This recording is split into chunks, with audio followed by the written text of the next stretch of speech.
বীর চট্টলা টিভি। আসসালামু আলাইকুম। বীর চট্টলা টিভি থেকে আমন্ত্রণ জানাচ্ছি। আমি তানিশা সুলতানা আফিফা। লক্ষ্মীপুর জেলার কমলনগর উপজেলার ফজুমিয়ার হাট হাই স্কুল অ্যান্ড কলেজ মাঠে জননেতা জনাব তারেক রহমানের নির্দেশে সাবেক সংসদ সদস্য জনাব এবিএম আশরাফ উদ্দিন নিজান সাহেবের অর্থায়নে বন্যায় ক্ষতিগ্রস্ত মানুষদের পুনর্বাসনের লক্ষ্যে বর্ণাঢ্য ও অসহায় গরিব দুঃখী মানুষের মাঝে নগদ অর্থ প্রদান করা হয়। এ সময় প্রধান অতিথি হিসেবে উপস্থিত ছিলেন রামগতি ও কমলনগর উপজেলার সাবেক সংসদ সদস্য, বাংলাদেশ জাতীয়তাবাদী দল বিএনপির কেন্দ্রীয় কমিটির সহ শিল্প ও বাণিজ্য বিষয়ক সম্পাদক এবং সাবেক মৎস্য ও প্রাণী সম্পদ মন্ত্রণালয়ের স্থায়ী কমিটির চেয়ারম্যান জনাব এবিএম আশরাফ উদ্দিন নিজান।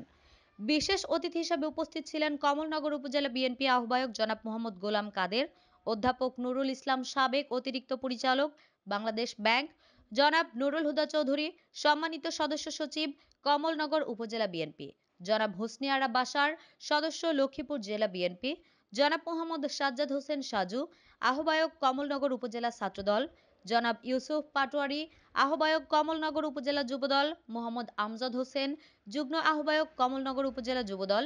এ সময় আরও উপস্থিত ছিলেন কমলনগর উপজেলা যুবদল, ছাত্রদল, স্বেচ্ছাসেবক দল, মহিলা দল এবং অঙ্গ ও সহযোগী সংগঠনের নেতৃবৃন্দ।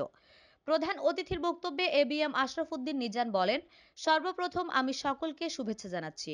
আজকের এই অনুষ্ঠানে আসতে পেরে আমি গর্বিত। এই সংকটময় মুহূর্তে আপনাদের মাঝে উপস্থিত হয়ে ক্ষতিগ্রস্তদের পাশে দাঁড়াতে পেরে আমার অন্তর খুবই আনন্দিত।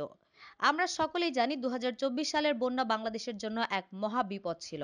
এ বন্যায় আমাদেরকে অনেক সম্পদের ক্ষতির পাশাপাশি আমাদেরকে হারাতে হয়েছে অনেক প্রিয়জনকে। তিনি আরো বলেন, বিগত ফ্যাসিবাদী হাসিনা সরকারের আমলে আমরা নানাভাবে নির্যাতিত ছিলাম, জেল জুলুমের শিকার হয়েছি, যার জন্য আপনাদের নিকট ইচ্ছা থাকা সত্ত্বেও অনেক সময় আসতে পারিনি।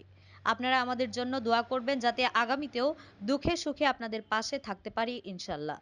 আমাদের আরও খবর পেতে চোখ রাখুন বীর চট্টলা টিভিতে, ফেসবুকে ফলো, ইউটিউবে সাবস্ক্রাইব করুন।